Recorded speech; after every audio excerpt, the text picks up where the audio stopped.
matin 7h40 sunu gan Lamine Ba salaamaaleykum. maaleykum salaam Babacar. ñu ngi lay dalal jàmm bokk ci société civile bi daañu waxtaan ak yow yoo xam ni soxal na réew mépp waaye da ngaa jiite lu ñuy wax Podor va mal maanaam Podor la fay metti bari na daan nañ leen faral di dégg ngeen di yëngu lool ak xultu lan moo doxul fi mu toll ni ci seen dëkk ba di Podor va mal. jërëjëf Babacar ñu ngi lay nuyu di nuyu mbokki Sénégal yi ñuy déglu ci Sénégal ak ci bitim réew di nuyu Georges di la nuyu di leen remercier ci invitation bi vraiment di leen féliciter aussi ci liggéey bu rafet bi groupe Futurs Médias di def particulièrement RFM Georges Babacar comme ni nga ko waxee Podor va mal mouvement la boo xam ne ñu ngi ko créé woon en 2011 jàppoon na ne nekk xëy na 10 ans après peut-être wala 12 ans après li taxoon ñu créé ko en 2011 dina fi mën a jóge waaye jàpp nañ ginnaaw li nga xam ne jéego boo xam ne ginnaaw bi fa président de la République def muy jëm ci wàllu désenclavement de l'île à Morphil jafe-jafe yi bëri na parce que boobu ak léegi ñu ngi xaar di yaakaar ne xëy na mesure d'accompagnement yi waroon. l'île à Morphil expliqué ñu ko mooy lan. waaw l'île à Morphil dëkk bi ni mu bindoo ak fi mu ne. waaw l'île à Morphil dafa nekk benn partie bu nekk benn bretelle bu nekk dans le département de Podor xam nga ni ñu la ko mën a defal waxlee mooy que Podor dafa nekk benn département boo xam ne 22 communes la am. xam nga souvent dañu am tendance di yaakaar ne Podor rek ville de Podor la mais dafa am 22 communes ci biir 22 communes dafa am benn bretelle boo xam ne moo nekk ci moom li ñuy tuddee île à Morphil île à Morphil dafa nekk zone boo xam ne su nawet jotoon kenn mënul génne lu dul nga jël vedette wala nga jël gaal dafa su taw amee wala problème am munoo fa dem avec dafa amoon un problème d'accessibilité amul woon ay yoon amul tali amul dara amu foon ñi fa nekkoon vraiment suñu amoon ay malade sax dañ doon traverser yóbbu leen Mauritanie que mën leen indi Ndioub bi bokk ci département de Podor tellement que c'était inaccessible amul woon tali amul goudron amul piste amul dara ndox la moo leen wër partout mbënd beeg taw bi moom la ñuy wax île à Morphil dafa nekk bretelle boo xam ne nag dafa jël axe bu rëy soo ko jëlee peut-être jaataar presque ba biir kas salda yëpp moom la constitué quoi léegi nag bi président de la République ñëwee en 2012 au moins mën nañ ko nangul quand même jéego boobu boo xam ne teg na ko muy désenclavé vraiment def na fa ay tali yoo xam ne dina la mën a jëlal bretelle bi au moins jëlee ko de Ndioum dem ba Kaskas dem ba Saldé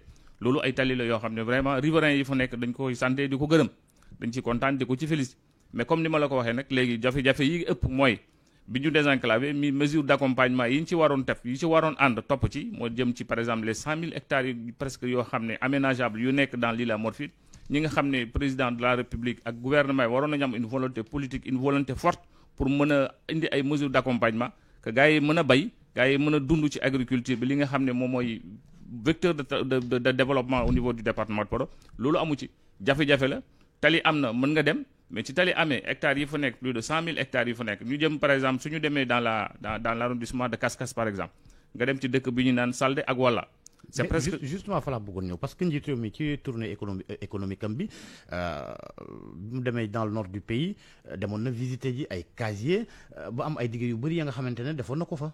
waaw justement moo tax ñuy wax nag parce que liggéey yooyu pratiquement répété waat na ko ci discours à la nation bi mu def par rapport à l'aménagement des cuvettes hydro-agricoles tey soo jëlee comme maa ngi la ko wax soo jëlee dans l'arrondissement de Kaskas nga dem di dëkk bi ñuy naan Saldé ak Walla c'est presque 600 hectares da doon dundal pratiquement 50 000 personnes mais tey 2 ans la fonctionné amoon na un financement de la BAD 2 ans la fonctionné tëj ça fait des années et des années mënuñu bay mënuñu vraiment dund mais yéen tamit yéen a nangu Macky Sall ak yeneen présidents yi fi jaar leen nax rek yéen Macky bu ñëwee daanaka ñëpp woteel ko mu ñëw di leen dig du ko def ngeen kon ne di ko fal di ko woteel ak ñi mu àndal ñoom Abdoulaye Daouda Diallo ki Cheikh Omar Anne ak ñoom seen yéen tamit kenn du yéen waa Podor. waaw xam nga li ñu koy wax rek c'est-à-dire xam nga dafa am loo xam ne dafa am benn jikko bu nekk ci alpulaar nga bàyyi ma peut-être ci kii bi quoi catégorisation bi c'est-à-dire question de reconnaissance la comme li ma doon wax sama xarit rek ma ne ko contrat bi ñu lié woon ak président Macky Sall kon bu leen kaas nag bu leen kaas non il faut ñu kaas nag parce que xam nga nit ci kàddoom rek nga ko mën a jàpp bi président la Georges fàttali na ko léegi bi président ñëwaatee foofu visite économique rappelé na ko te jàppoon nañu tey jamono bi ñu toll les cuvettes au moins waroon nañu ko aménager maa ngi koy wax Saldé Walla loolu moo am dans la commune de Aéré loolu moo am un peu vers Dioum loolu am un peu vers Ndiawar c'est des cuvettes yoo xam ne paa yi ñu ngi doon am yaakaar di espérer di dundee yaakaar ni vraiment dinañ ko mën a aménager paradoxalement comme ni nga ko waxee le DG de la SAED tey c'est un Podorois il est maire de la commune de Méry mais malheureusement ça bouge pas c'est que gars yi dañoo amoon benn question de reconnaissance dañu amoon benn question du kaddu xam nga généralement gars yi futanke yi suñu Podorois yi particulièrement suñu joxe seen kaddu rek dañ koy demee bu mu jeex mais comme ni ma koy waxee rek le contrat bi ñu lié woon ak président de la République day arrivé expiration dans 10 mois Maintenant, dans 10 mois, comme nous les gens feront un bilan pour voir. Parce que lui aussi, ça va, comme nous ça va continuer chaque fois. Si nous avons des scores soviétiques, président Diallo, et puis si nous avons digue, c'est vrai que je n'ai pas la prétention de parler au nom de tous les Podorois, mais japonais, la majorité, surtout au niveau de la conscience citoyenne, vraiment, Podor kenn du fa dégg sax opposition. Mais justement, loolu lay danger bi tey loolu lay danger dama lay jox benn exemple. Est-ce que mosoon nañu imaginer un seul instant par exemple le cas de l'opposition tey bi ñuy def le levée de fonds dama koy jël exemple levée de fonds au niveau du PASTEF sur un objectif d'1 million. mooy bi ñu nee na waa PASTEF cotisé ngir def nemmeeku tuuru Ousmane Sonko. Justement en 48 heures ils ont pu récolter 3 millions alors que dañ leen assigné woon 1 million. C'est sorti dans la presse. Podor. C'est-à-dire que lolo comment alerter wul ci responsable yi c'est parce que dañu nek di nelaw parce que lolo c'était inimaginable à un instant dans le département de Podor. Et cotisations c'est des cotisations dans pratiquement toutes les communes du département. Dans la commune de Boki Dialoubé, des jeunes ont cotisé. Dans la commune de Ndioum, Boki Dialoubé, moi, si Ablaye Daouda Diallo nek maire. Des jeunes aussi, il ne faut pas se voiler la face. Il faut que nous regardions la réalité. Nous monnaie un peu, nous savons. Il n'y a même pas longtemps, des jeunes, des centaines de jeunes, une centaine de jeunes ont été reçus par le maire Khalifa Sall. Mais yen wa Touba Podor va mal.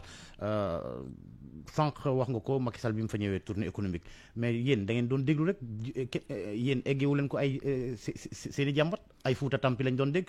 Non, c'est différent. Xam nga Fouta Tampi, nuyu suñu sœur Fatou Ndiaye au passage, c'est que Fouta Tampi c'est un slogan, du woon mouvement, slogan la. Podor va mal biñ koy juddu ça loolu indi suñu appartenance bu société civile. Podor va mal depuis Laye Wade là. Justement, c'est en 2011. C'est avec l'éveil de la conscience au niveau du mouvement M23 au lendemain des événements du 23 juin. Ça il fallait créer un mouvement Podor va mal. Par période boobu nag ñu ngi doon wax di jàmbat di kaas proposer un mémorandum, je me souviens. Le feu Aline Badara Cissé, yalla nako yalla xaré aljana, recevoir on le mouvement Podor va mal avec un document biñ ko jox remettre ko bi nga xamné ci lañu consigner un peu pratiquement toutes les préoccupations du département de Podor. Yima lay wax tay, le désenclavement de l'île Morphil, le relèvement du plateau technique médical, l'aménagement des cuvettes agricoles, ça c'était au sortir d'un forum biñu organisé au niveau de Gamadji. Biñu démé tay comme ni mako waxé, le seul problème tay mën nañ japp bi nga xamné régler nañ ko en partie. C'est le désenclavement de l'île Morphil. Et aussi, Desna, ce n'est pas encore un désenclavement intégral, parce que Desna l'axe Diatar, Halwar, Desna l'axe un peu de Boubé Nyendan, ça c'est des axes qui désenclaver désenclaver un peu. Donc, lolo aussi amna. Le plateau médical, aussi nous c'est pas d'où taille qu'on commence depuis quelque temps. Parce que nous, contrairement à certains mouvements, nous du casse, du sani, du saga, du rasté, ce qu'on peut dire, c'est de poser le problème là où on doit les poser. Georges, tu peux imaginer Podor, après, depuis 1974, nous avons oublié le centre hospitalier, le seul hôpital de référence à Podor, nous avons un scanner. Depuis 1974. Moi, Bunjumbi. Amul scanner. Podor, amul scanner. Au moment où je parle, si nous avons été dans le coma ou la victime d'AVC, tu parcours des kilomètres jusqu'à Saint-Louis. Et souvent, dans Saint-Louis, le scanner passe, tu es obligé de Dakar. Ou alors, tu ça, c'est calvaire depuis 1974. Les gens le vivent, nous pouvons vivre. Par contre, les élections, souvent, c'est vraiment nous imaginer en ce moment, au moment où nous parlons. Mais il y a un contraste avec la zone rurale et Podor commune. Non, Podor commune, c'est une commune comme les autres communes. Parce que Podor commune aussi, comme je dis, scanner. Scanner, scanner. Le centre hospitalier de référence au niveau de Podor. C'est Djoum. Depuis 1974. À part ça, il y a un hôpital qui est Kaskas. C'est un hôpital qui a été construit du temps d'Ablaye Wade, c'est depuis 2005. Mais il est inauguré l'hôpital là aussi. Mais les équipements, le plateau médical, il y a un hôpital à Djoum. Il y a une spécialité, il y a un cardiologue, un gynécologue. En général, l'État ne le paye même pas. C'est l'hôpital qui prend ça en charge. Une spécialité. Xana kon yeen ministre yu bari yi dëkk fofu ñom xana seen poste rek mo leen yitteel lu ñu jëm ci jéemal kanam Podor ñoom Ablaye Daouda Diallo Cheikh Omar Anne ak ñeen ñu fi jaar Aïssata Tall Sall mi sax nekkoon na Podor lim bu yàgg Racine Sy jamono ji moo nekk maire Podor di homme d'affaires mais alors lu ñu def nag lu ñuy def ñoom. Mais justement, c'est ça pourtant week-end bu ne daa mel ñu ñëw Podor. Mais justement, c'est ça le paradoxe. Paradoxe mooy tey li leen gën a soxal pour la plupart des responsables li leen gën a soxal c'est d'aller organiser un meeting pour dire que le président de la République Podor va renouveler son contrat avec le président de la République. Li leen gën a intérêt c'est d'aller présider des finales, c'est d'aller présider des finales de navette. nawetaan loolu leen gën a préoccupé. wala mais yow ji ñooñu ne ay jamono da nga jege Racine Sy. non du Racine mën naa ne en dehors de la politique xam nga bi ñuy dem 2014. bi ñuy dem élection 2014. on avait l'obligation ñun en tant que mouvement citoyen d'accompagner les populations. Dans certaines zones c'était des membres du mouvement qui étaient candidats. Soo demee à Niendane par exemple c'est le frère Ousmane Ly qui était candidat. Malheureusement il a été battu par l'actuel maire. C'était un jeune ambitieux. Soo demee Ndioum on avait un autre candidat. Bi ñu ñëwee Podor commune moi à un moment j'ai voulu être candidat. mais da ngeen di société civile di politique. non du politique xam nga aussi contrairement à certaines pensées c'est-à-dire que mënoo nekk ci biti nga naan da ngay changer loo xam ne ci biir la. C'est-à-dire que c'est pourquoi je salue un peu la démarche de certains membres de la société civile. C'est-à-dire qu'il faut nga nekk fi ñuy defaree fi ñuy décider aussi pour que nga mën a indi mais décider quoi ministre yi ñoom émigré yi sax ñu leen ëpp njëriñ Podor. mais justement c'est ça da ngay dem dëkk yu mel ne Dimat immigré yi ñooy fay sage-femme yi ci centre de santé bi. mais justement c'est ça le paradoxe Babacar. tey le Dimat li ñuy jooy aujourd'hui le pont de Dimat bi nga xam ne président de la République bi mu ñëwee 2012 ba léegi digoon na leen que ba léegi le pont de Dimat n'est pas encore réalisé. C'est ça c'est-à-dire que paradoxe bi c'est que on a pratiquement toutes les conditions pour que Podor mën a vivre cette situation-là tant sur le plan économique que sur le plan responsabilité et de ressources humaines. Comme on a des ministères de souveraineté, on a aujourd'hui le directeur de cabinet, on a aujourd'hui le ministre de l'éducation, on a le ministre des Affaires étrangères, on a le DG de l'AGETIP, on a le DG du port, Abdoulaye Daouda Diallo nekk na ministre des finances ay at. Mais tey quand on te dit avec loolu yëpp France naa bay daal ñoo tane. Quand on te dit avec tout ça Podor tu souffres d'un scanner boo xam ne tey xaw ma ñaata lay jar mais dépassé wul 300 millions ou 400 millions sur un seul événement, sur une seule manifestation politique on peut bousiller presque 100 millions ou 150 millions. C'est ça le paradoxe. Bi événement mars 2021 yi amee ba weesu amal nañ foofu meeting boo xam ni est-ce que defuñ ci 200 millions sax. Mais justement c'est ça tey xoolal ce qui s'est passé dans la commune de Aéré l'actuel DG du port. Juste pour la pose d'une pierre pour le lancement d'une route qui doit quitter Aéré pour dem un peu dans le Jolof. Linguère. Mais c'est toute une caravane, c'est toute une manifestation. Mobiliser presque. C'est mobiliser des centaines et des centaines de vieux, de personnes pour mën a manifester loolu. Pourtant moom mu ngi doon bakku la mu def ca Aéré jamonoy tournée économique ba bi ñu inauguré centre ba. Non xam nga def ci dans une petite commune nga nekk le DG de l'APIX avec tout ce carnet d'adresses bi nga mën a am. Su fekkee sa réalisation dans ta petite commune c'est de construire un hôtel de ville, c'est de construire une petite école, peinture ko c'est pas ça une réalisation, ça va au plus tey dans la commune de Aéré. Quand on te dit que avec une cuvette de plus de 1000 hectares des paysans peinent à aller en campagne parce qu'ils ont un problème d'aménagement, on n'a pas aménagé ça. C'est-à-dire que loolu la ñu soxla, c'est-à-dire que c'est ça qu'il faut loolu la ñu war a combattre. Si on te dit aujourd'hui apparemment ils sont en train de vouloir réhabiliter, c'est-à-dire que tey régler une question soo mënee régler une question de développement c'est de régler la question de ce désenclavement là de cet aménagement des cuvettes parce que ci la ñuy dund tey Podor soo jëlee tout on te le dit dans la vallée du fleuve c'est presque 240 000 hectares tu vas dans l'île à Morphil comme numéro c'est presque 100 000 hectares tey si l'État mettait un peu 100 milliards ou 200 milliards ou 300 milliards on aurait réglé 3 questions fondamentales. D'abord, c'est la question de la souveraineté. Au moment où on parle de souveraineté alimentaire, avec tous ces chefs d'État qui se sont réunis, alors que la vallée du fleuve pouvait faire nourrir toute l'Afrique. Dégg naa xale yi Podor yi tamit kenn liggéeyul. Mais kooku waxatuñ ko sax. Ça c'est un problème de chômage. Xam nga li leen di tromper souvent. Régler la question du chômage, c'est pas parce que je suis ministre, je prends quelqu'un qui m'est fidèle et je le nomme à un poste dans mon ministère. C'est pas ça régler la question. Régler la question comme li ma ko wax la. Tey les jeunes de Podor, li ñu soxla mooy la plupart li ñu soxla mooy bay. Ils ont l'eau, ils ont la terre, ils ont le soleil, ils ont toutes les potentialités yu fa nekk yoo xam ne pour mën a bay. Mais est-ce que bëgg nañ bay aussi? Mais bëgg nañu parce que mais ils n'ont pas les moyens. La DER bi ngay dégg la dernière fois j'ai écouté le président du conseil départemental sur un plateau de télé. Qu'est-ce qu'il a dit? Il se glorifie d'un financement à hauteur de 100 millions ou 120 millions pour tout un département de 22 communes. Sur la DER. DER nga xam ne tey mu ngi bakku que tey mën nañ jàpp ne 100 millions dugg na au niveau de la DER à partir de la DER dans le département de Podor 100 millions.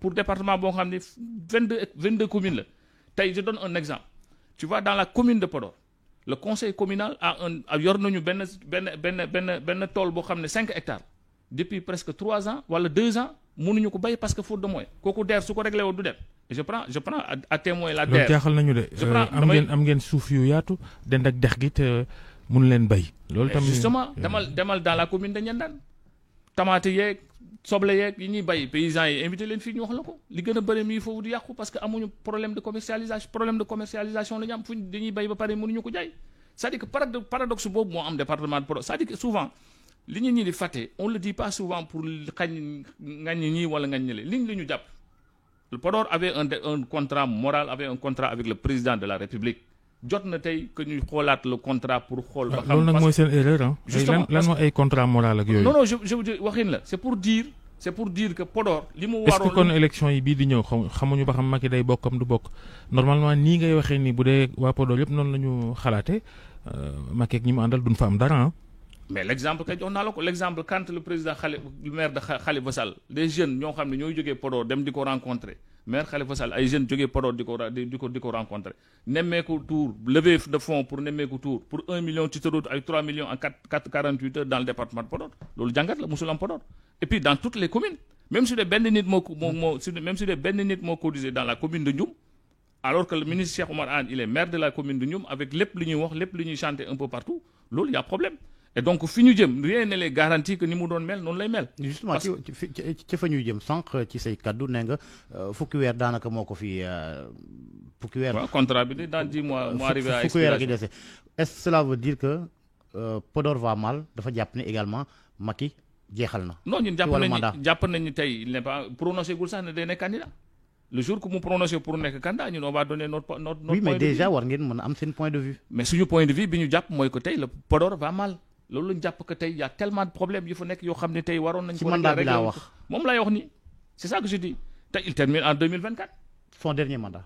son mandat tey waxul ne sax ban ñun jàpp nañu tey comme il n'a pas déclaré officiellement qu'il sera candidat ñun pour ñun on est dans une dynamique de faire le bilan de li nga xam ne moo ñu lié woon ak moom avec tous ces problèmes yi mu la seen politiciens yi nekk foofu Podor ñoom Abdoulaye Daouda Diallo ak Cheikh Oumar Anne ak Mountaga Sy vraiment ay caaxaankat lañ quoi non y a problème xam nga tey suñu jàppoon tey l'exemple que je donne souvent rek mooy l'histoire de l'emploi des jeunes mais demal defi un reportage dans le département de Podor wala nga dem invité fii xale yi nga tàgg déwul leen nga xool ils vont te dire li am c'est-à-dire que financement yi dañ ko gisul dañ ko sentirul alors que ils en ont besoin pour mën a liggéey te tey ku am suuf mën a bay moyen rek nga soxla. léegi Macky Sall ñu ngi naan gars yi nga koy buux pour mu def 3e mandat xam naa sax moom moo ko bëgg te waxagul waaye gars yi ngi naan ñu ngi buux ci ginnaaw est-ce que yow en tant que membre société civile ànd nga ci muy sampaat ndëndëm 2024. non c'est-à-dire que ñun xam nga comme ni ma ko waxee léegi ñun lu ñu jàpp que président la ba fii ñun li ñu jàpp ñun ba fii il ne sera pas candidat parce que ñun jàpp nañu il ne s'est même pas déclaré pour être candidat par contre ñiy mobiliser wu un peu partout pour nekk candidat c'est leur droit pour wax ne il peut être candidat c'est leur droit ñun li ñu jàpp mooy si il publiquement officiellement il déclare sa candidature mouvement Podor va mal va se prononcer. Ce qui nous intéresse tey c'est comment faire pour que problème yi ñu lim au niveau du département de Podor au niveau du Fouta d'une manière générale que gars yi mën ko régler. jërëjëf Lamine Ba njiital Podor va mal bëggoon nañu waxtaanee yeneen waaye jafe-jafe Podor yi ndekete xajul sax ci sunu waxtaan wi jërëjëf Georges jërëjëf soxna Naata mbokk yi ñu yendu ak jàmm. Vous avez besoin de caution sur des marchés publics ou privés?